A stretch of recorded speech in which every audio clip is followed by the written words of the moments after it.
Hey bitch, you see my suit is red? You see this thunderbolt that's sitting on top of my head? I got the new Jordans on, I'm running fast as shit. So when the in the building, bitch, flash them tits, I'm like, hell yeah, hell yeah, hell yeah. To be honest with you guys, this is going to be super short. Finally finishing the 7 Deadly Sins review, episodes 13 through 24. Okay, so basically when we last left off, we were at the Vital Festival and stuff like that. That was like episodes 10, 11, and 12.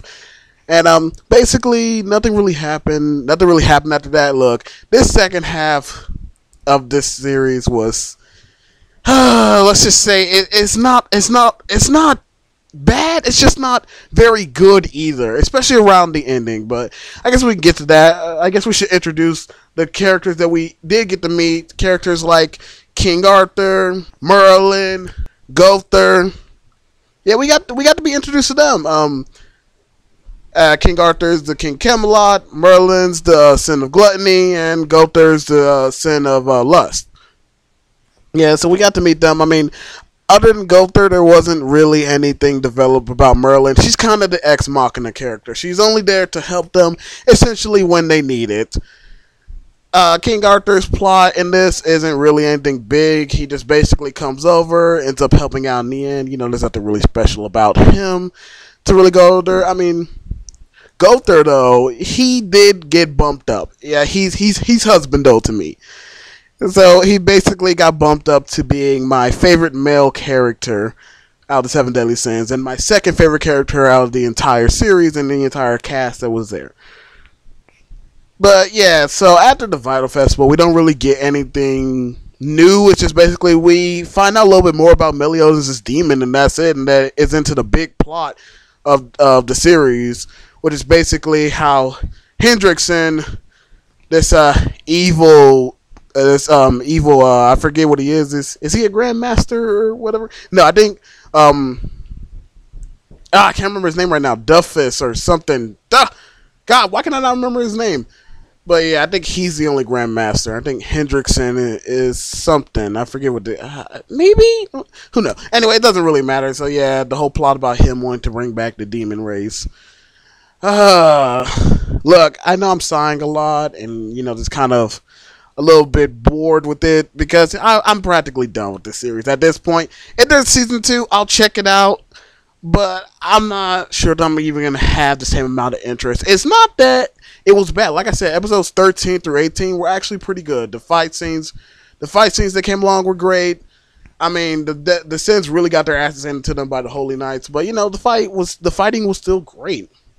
I mean, and every turn that you think you're going to win, that the characters think they're going to win, they get fucked over. And that was the really good part. But then here comes the bullshit. The ex machinas, the plot armor, no development whatsoever. And then the characters that previously had development get turned into shitstorm characters.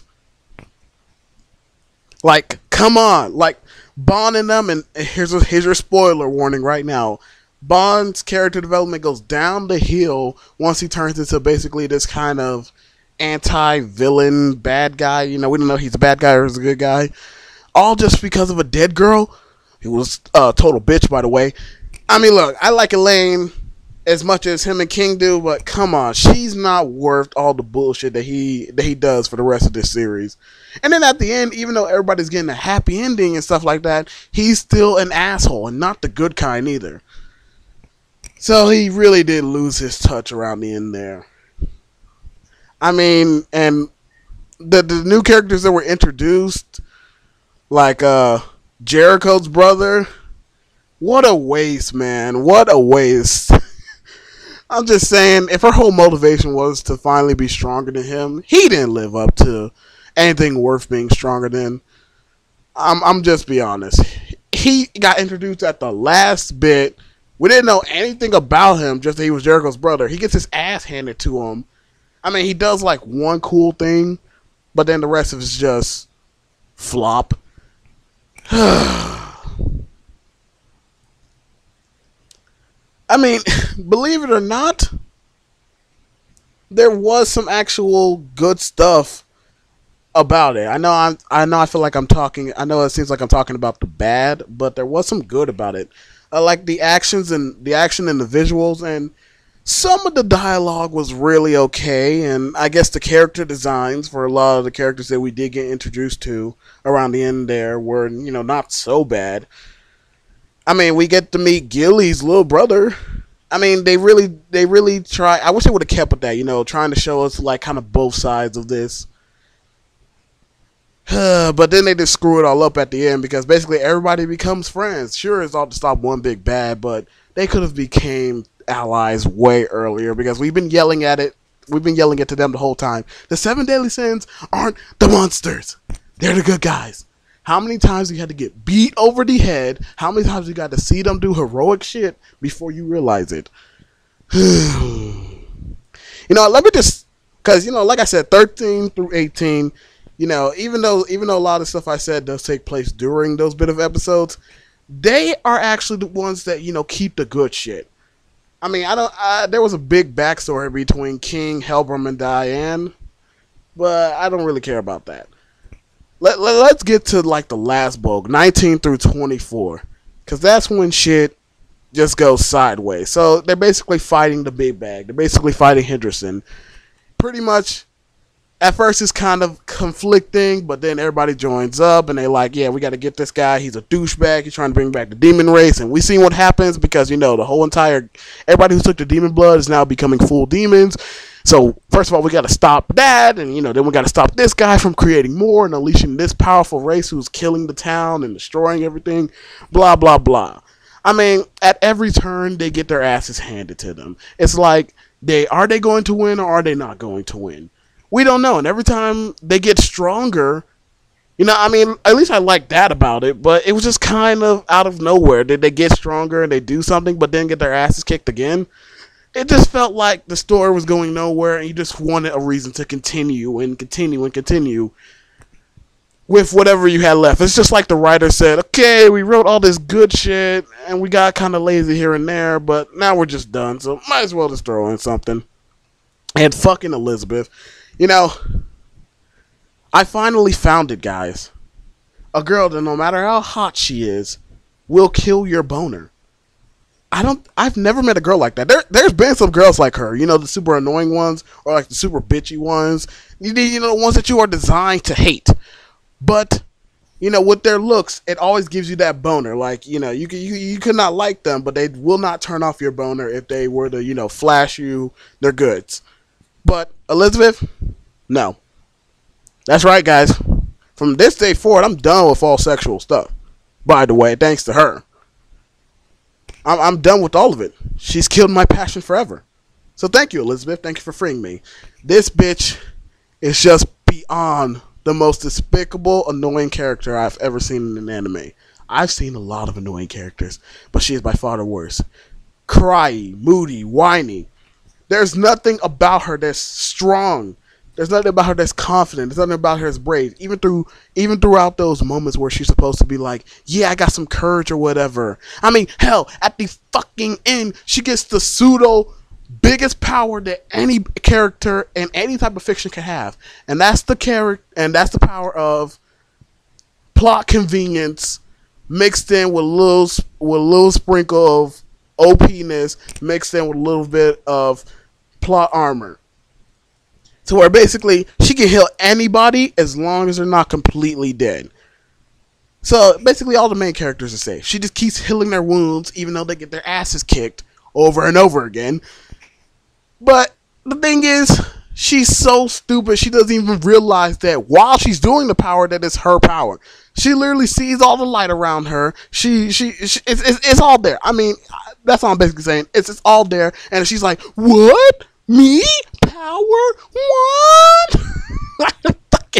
And it turns out that her crying. I mean, I never thought I'd meet another bitch like Sailor Moon, whose fucking tears solved all their problems.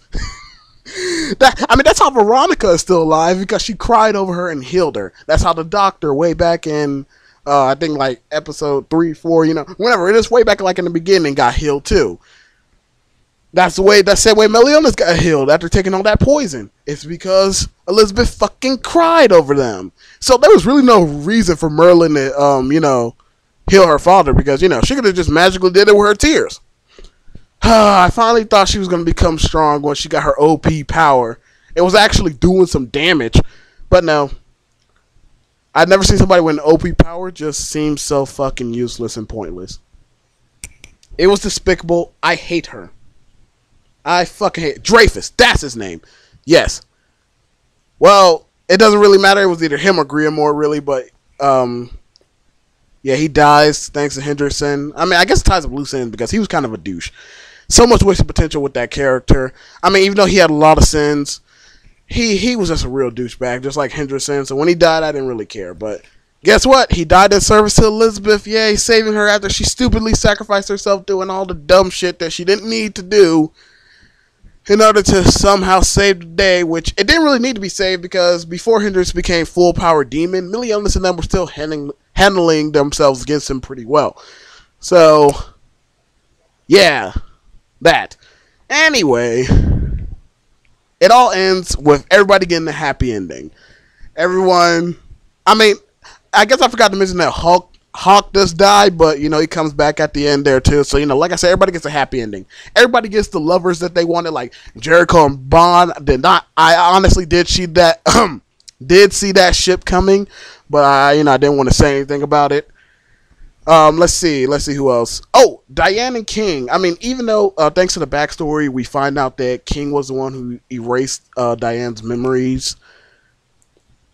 I mean, I did not see that coming. That he was the one who erased her memories of him. So that's why. Other than their time as teammates in the Seven Deadly Sins, she didn't know who he was and stuff like that.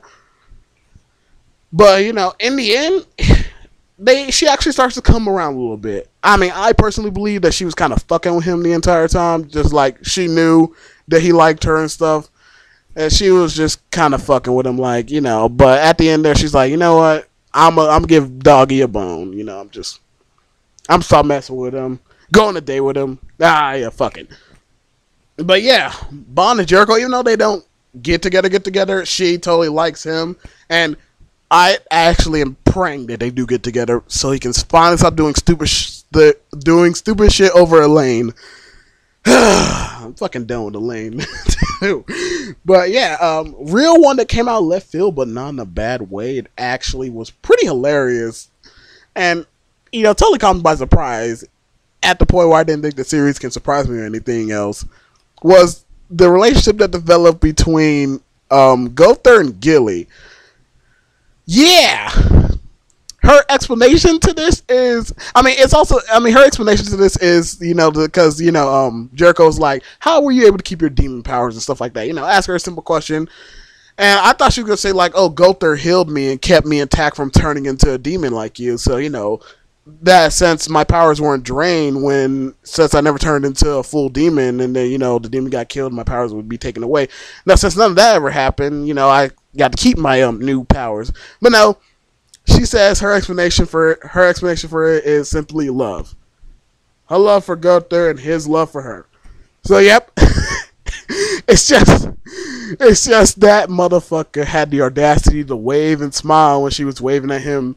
Sitting there smiling, waving through the window like, yeah, I'm hitting that. I was like, really, bro? That's you? That's you right there? You smashing? Fuck you. No. I mean, but speaking of, it looks like everybody smashed. I mean, King Arthur's totally smashing Merlin. And I know what you guys are saying. Dude, not really. Just because they're together means nothing. King Arthur has always been a part of Merlin's story, just like Merlin has always been a part of King Arthur's story. So that doesn't really make sense. Well, you want to know the difference to that? You know what I got to say to that? In those iterations, Merlin has always been some old, nasty, probably Viagra-needing old dude who couldn't get it up for basically anything without assistance. And King Arthur has, been like 10. And even when he wasn't, he was an adult and kind of already smashing somebody else. So, your logic gets broken thanks to this iteration being the fact that King Arthur is basically around the age of prepubescence where you want to smash everything, and Merlin being a hot ass bitch. Yeah. So I don't care what nobody says. They're clearly fucking. But speaking of other relationships, Meliodas and Elizabeth, yay! You know, basically, I think the whole thing is leading up to to Elizabeth being a reincarnation of the Elizabeth that Meliodas knew from the past, the redhead. But you know what? It's like they really gave Meliodas the middle finger when they gave him when they did that to him. They gave him the middle finger because she is nothing like her. They keep saying in the show, "Oh yeah, you're a lot like her." No, in no way, because that Elizabeth was actually strong, confident, brave. I mean, she wasn't treated different. She wasn't treated different from because of her gender or anything like that. She was a warrior, yes, but she also had stuff that made her a woman too. She was actually good. Not only was she beautiful, but you know, she stood out. You know, everybody treated her, you know, like one of the people. Whereas Elizabeth is just useless, bitch, damsel in distress. You know, everything that we hate to see in women. I mean, at least I hate to see in women. You know, that annoys the crap out of me. Except she took it to level 10. Look, I don't want to talk about her anymore. I'm sorry, guys. Let's just say everybody gets a happy ending at that last episode, and it just really pisses me off. You know, you go through all this turmoil, go through all this strife and struggle, only to get a bullshit ending like that, just so they can basically do a restart. I mean, hell, even Guild Thunder gets laid finally. Anyway, who did I not talk about? Oh, Pride. Yes, Pride, the son of Pride. I forget his name just that fast. It starts with an E. I think it's like ESCU and, you know, something else. But cannot remember his name right now. But yeah, or she, doesn't really matter. Have not seen this person, and I think that's the plot for next season. So whenever they decide to make, you know, a new series or, you know, like a part 2 to this, I mean, not only is that going to be the plot, but, you know, what the hell is the symbol on Meliodas' head? What does it mean and stuff like that? So that's also going to be a plot of the next series if they ever do one. I kind of felt like they gave us a read the manga ending. You know, if you want to get the full story, go read the manga. And it's disappointing that it started out so great and fantastic at the beginning, with such interesting character and character story, to only end it with complete and utter bullshit. So all in all, that's my basic review of the 7 Deadly Sins. I give it let's say, because I'm doing the scaling from 1 to 10, so I give it a 7 out of 10. I would have actually given it a 6, but because they had basically, let's just say they had just unique characters, if you will. Unique enough characters for it to carry on to a 7. But yeah, so I'll catch you guys in the next one. I'm so glad I'm finally done with this, and I can finish this review and move on to, you know, more reviews. I've been kind of holding off on doing other reviews until I got this done. So yeah, I kind of rambled on a bit. I may have stumbled over words and things like that. I'm sorry, guys. It was just I was kind of bored at the end there with this series, and so, you know, I'm not trying to throw together a half-ass review. I'm just, you know, putting this together right here. So yeah, I'll catch you guys in the next one. Peace. I just be running. They say I'm like the fastest man alive and shit. I mean, I guess that's why I went away from my problems so much. Fast money, fast cars, fast bitches. That triple F life is with that young king. Living, he run fast as what? Got no deodorant on, cause he never sweats, especially over no bitch up in the club. They say his speed manipulates time and space, so he went back in time to fuck Pocahontas' face.